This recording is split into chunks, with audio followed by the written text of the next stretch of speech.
saw my ex on Hinge and it really hit me. As a society, we are fucked. We are fucked. Because they are allowing anybody on these apps. Like, they are allowing absolutely anybody. It's like, you know what? Like, I guess cheaters deserve love as well. But like, really? What a horrific thing to witness. Not for me. Not for me. Because I'm like, oh, whatever. You know, like, I know what he's about. But for the girls that have to match with him and find out for themselves. Or boys. Because I was always suspicious. But then it just makes you think, if my weird cheating ex, who's a liar and lied about his grandmother dying, is on these apps, who else is on the apps? Who else is on these apps? That's exactly when I was like, I need to get out of here. No, I'm good. I don't want to do this.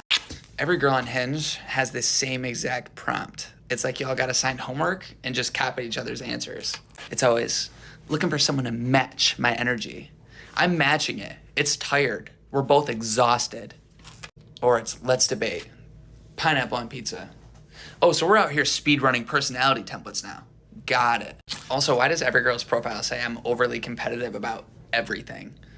Okay, well, compete to text me back. Win that one. I love when girls are on Hinge too and they're like, let's grab a drink sometime. They never mean that. You're never grabbing drinks. You're grabbing oxygen and a delusional dream. Like at this point, I think Hinge is just like a museum. Like everyone just walks around collecting compliments like they're art pieces. Like, ooh, that one's nice, but I'm not gonna buy it. And honestly, like I'm not even mad. Like if I was as good looking as some of you women on Hinge, I wouldn't go on dates either. I'd log on, get my 5 likes for the day, go back to eating hot Cheetos in peace, period. It's 2025. I don't know when as a society we're going to collectively agree that the dating apps are a problem. Like a genuine fucking problem that have infiltrated society and disrupted human behavior and preying on human psychology. Because a lot of problems that we're facing in society today, the declining birth rate, dating apps, the high divorce rate, dating apps, the high cheating rate, dating apps, the chronic isolation that's occurring, dating apps, even male loneliness, fucking dating apps. Because I'm sorry, you can't learn how to swim by watching videos on how to swim. You have to get out there and fucking swim. Okay? And these dating apps are preying on this function of like, are you sure you want what's behind this door when you can have what's behind this door? I'm pretty sure that was like a human that was psychology 101. Like, I'm gonna be so honest with you. And they're just like preying on that as an app, and they're gamifying a very natural human function of how men and women and humans and literally everyone relate to each other and get their needs met with one another. It is the basic foundation of all of society being operated and running off of. And it's a core intimacy. It's core understanding how I work with somebody else. And it's completely just being wiped out of society. And we still are just going along with it, still swiping, still giving them our attention, still giving them our money, when it's like they're causing the problems.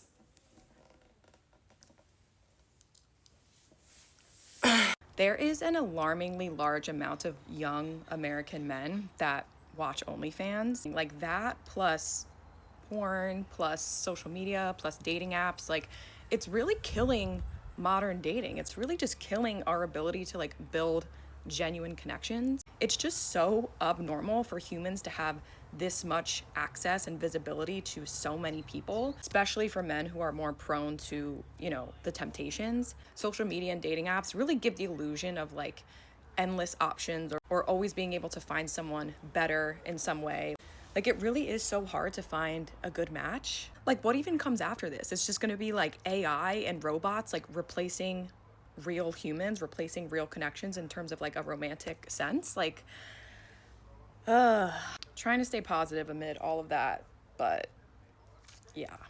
I feel like a lot of people say like, oh, don't meet guys on the dating apps, don't meet guys on the dating apps, as though like it's dating apps inherently that's the problem, as though the men that exist on a dating apps are like they have a completely different existence that only exists within the dating app, and then there's men in real life who are a completely different creature and that have like a completely different existence. Follow me here. They're the same guys. Like the same guys you're meeting in real life are most likely also on the apps. Like the apps themselves are not inherently the problem. The problem is the mentality that it creates.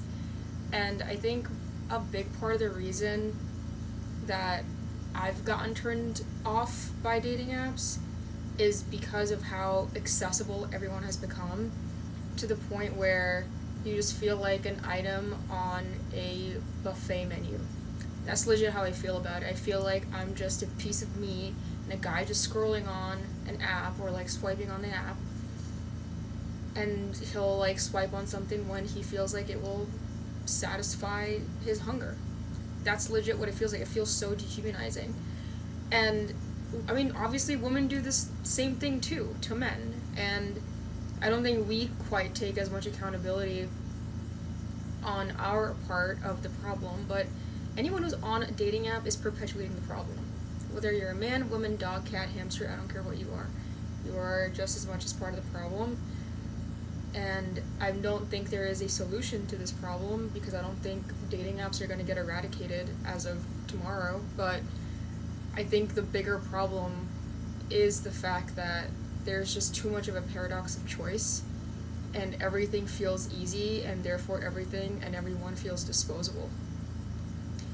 But I hate the idea, or just the general narrative, when people speak about, don't meet people on a dating app, as though the people you're meeting in real life aren't also on the dating apps. And it's way more rare now to meet someone who's not on an app at all than it is to meet someone who, is single, but most likely they're also on an app. They're also trying to meet other people. So all this to say is, I think it's better to spend your time being alone and fulfilling your life through other ways aside from dating, and hopefully come across someone who meets your needs and isn't someone that, I don't know, is like entertaining 50 million other people on the apps. I feel like single people in their mid to late 20s and even early 30s are completely foregoing intimate relationships and dating because of the toxic and unsustainable ecosystem that we've collectively created around dating. It is so bad out here, and people complain all the time about being single and not being able to find good partners, but that is a direct result of how we're collectively behaving as a generation, because nowadays it's the norm to kind of meet somebody on a dating app. It's not that common to meet somebody in person, but at the same time, we have to treat the people that we meet on dating apps like real people. We have become far too antisocial on these apps because we treat them like chatbots that we can just pick up and put down whenever we want.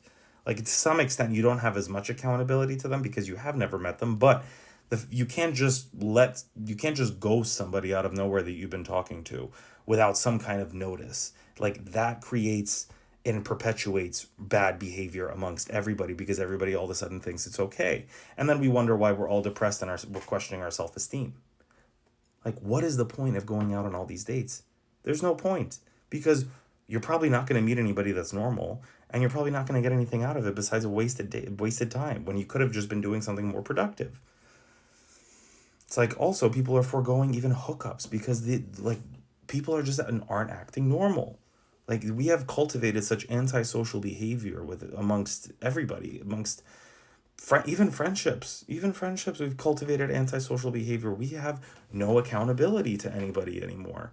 Like, I hate to say it, but social media has really cooked our ability to be normal human beings. We just dissociate and we think that we're always going to find something better on the other side.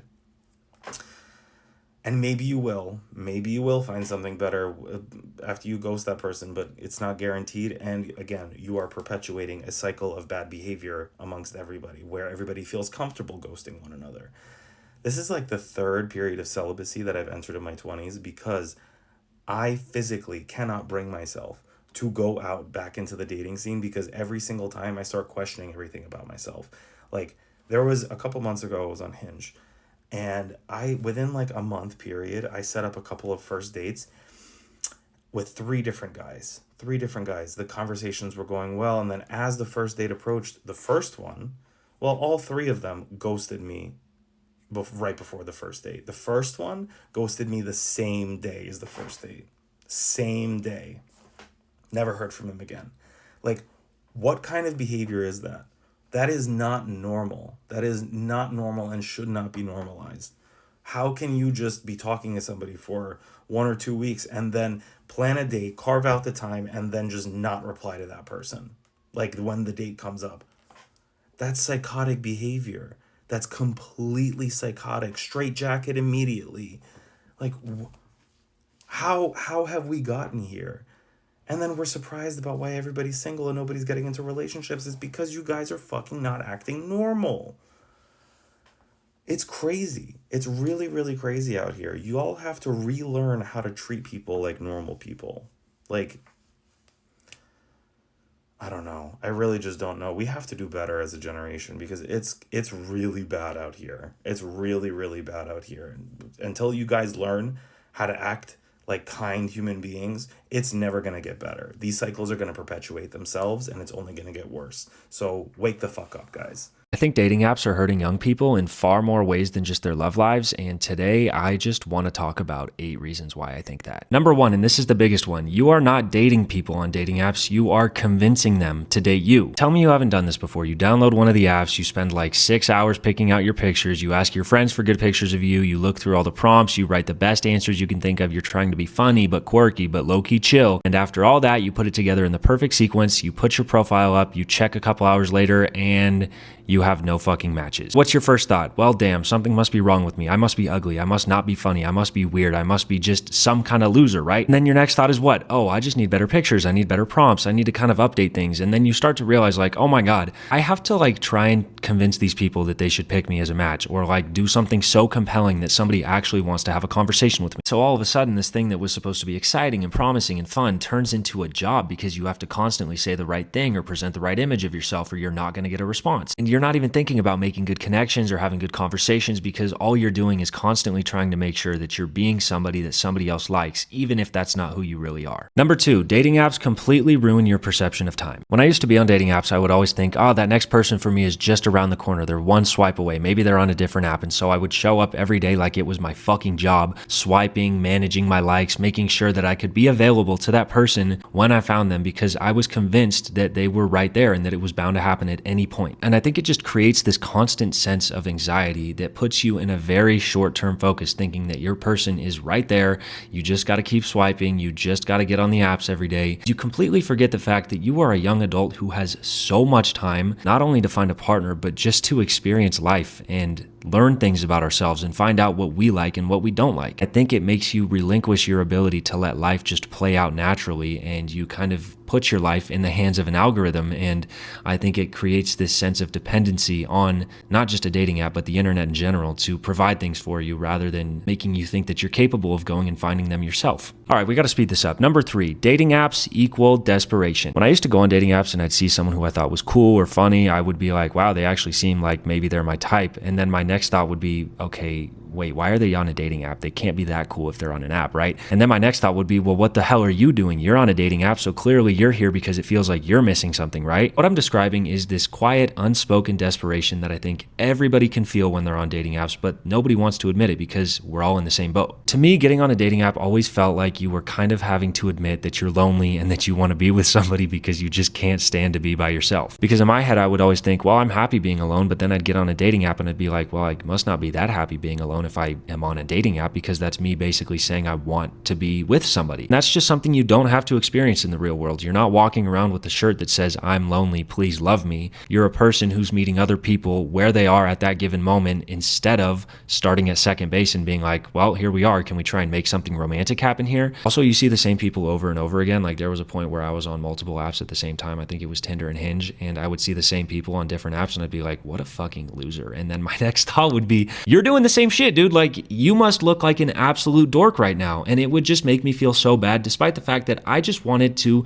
talk to people and like try to get to know people because where else am I supposed to do it? And that leads me to point number 4, which is dating apps are where everybody is. So you kind of don't have a choice but to get on them if you want to date somebody. Am I being a little dramatic? Yeah. Can you find people in real life? Of course. But I think the vast majority of people my age that I know have been on or are currently on dating apps. And so when you look around at everybody that's in your kind of age range, you can't help but think to yourself that if you want to find somebody, you got to try out a dating app. And so even if it's not really for you and you'd rather meet somebody in real life, you feel this pressure to do it, and then you get on there and you just don't feel like yourself, and kind of from the get-go, you're just screwed. At the end of the day, you kind of blame it all on yourself because you think to yourself, well, I'm not cute enough, I'm not whatever enough because I'm not succeeding here, when really the platform might just not be for you, but you feel like you got to be there. Number 5, I think dating apps also really mess with your ability to date in person. I literally know a guy who saw a girl at a bar that he thought was cute, but he knew her because he had seen her on Tinder before. And so instead of deciding to go up to her in person, he chose to wait and see if she came up on Tinder again so that he could swipe on her that way and not have to talk to her in person. He told me that at first. I was like, my brother in Christ, we have lost the plot. But then my next thought was, yeah, why would he even approach her in person when he could totally avoid the possibility of being rejected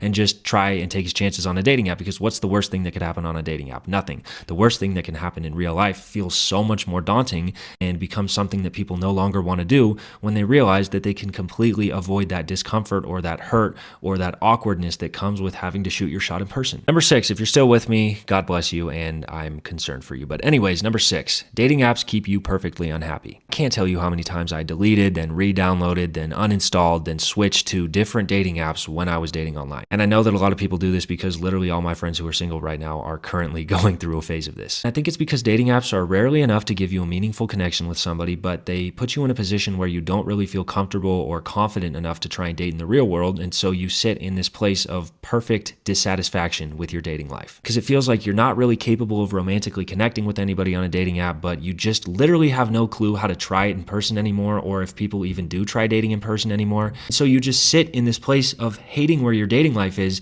and needing to continually go back to dating apps because you don't feel like there's another way to do it. Number 7, there's data to back all this up. I looked up some numbers and I found a study that said, as of April 2024, people are spending an average of 51 minutes per day on dating apps. Yet at the same time, a study ran in July of last year also found that about 80% of Gen Z adults are burnt out by dating apps. So how is it that we're spending more and more time online trying to find dates, and yet at the same time, everybody hates it? People invest so much time and energy now into dating, they literally spend money on the apps, and the only thing they ever walk away with is this idea that dating isn't for them and that they're not meant to be in relationships and that dating sucks. Number 8, last one, dating apps set you up so poorly for long-term relationships. Everybody loves dating apps because they're low commitment and you can kind of just play the field, but I think it's created this generation of people who feel like they are constantly stuck in talking stages or little flings or just serial short-term relationships. Constantly see people talking online about, oh, everybody ghosts me now, and oh, I can't get into a long-term relationship, I keep getting led on, and I think it's because of this, because it's so easy to ditch people now when things get hard. Because like, what's the point in arguing with somebody or having an awkward conversation about politics or your upbringing when you could just go find somebody else on a dating app who will not ask you those questions and who won't press you about your upbringing and who won't force you to inspect yourself or who won't ask you to be exclusive or who won't challenge you in any way or force you to face conflict. It's just easier to find somebody else than to learn how to deal with the conflict or to make somebody feel better if you hurt their feelings. All right, if you made it this far, I don't even know what to say. I hope you're okay. That was just my idea on how all this online dating stuff is going. I'd love to hear what any of you think if you're still watching, and I'm trying to kind of make like a podcast on TikTok here, so if you like it, just follow for more, I guess. I just saw a TikTok of this girl responding to a comment on one of her TikToks, and the comment said that Hinge is for free sex work. The way I hopped off of my rotting couch so quick to talk about this, I don't get a lot of hate on here, but this commentary is like, men are gonna be men, so I don't know, I just disregard, because they're usually pretty misogynistic and just like super just red pill. But there are actually still a small number of women who come and comment on my videos, and they'll just like, I don't know, you can just smell the pick me. I'm never gonna encourage people to do sex work, obviously, for like, duh. This is what I'll say. Of course, you must keep in mind, I am fully aware that I am an incredibly jaded person. Do I believe in love? I think it exists, but I think the vast majority of people on this planet don't actually find real love, and they don't actually marry the person that they're supposed to be with. Just my opinion. If you're getting offended, maybe you should reevaluate your own relationship. Being on something like Seeking Arrangements is not any different than being on Hinge or Tinder or Bumble. It's just that I know that I'm not going to be hanging out with any men for $0. It just doesn't happen now. Just my personal thing, because men are not any different on any of the apps. I don't care what you have to say. I have the experience. Trust me. Unfortunately, I have years on and off of these different apps, and they're all the same. It's just a little bit of a different context, where on something like Seeking, I, as the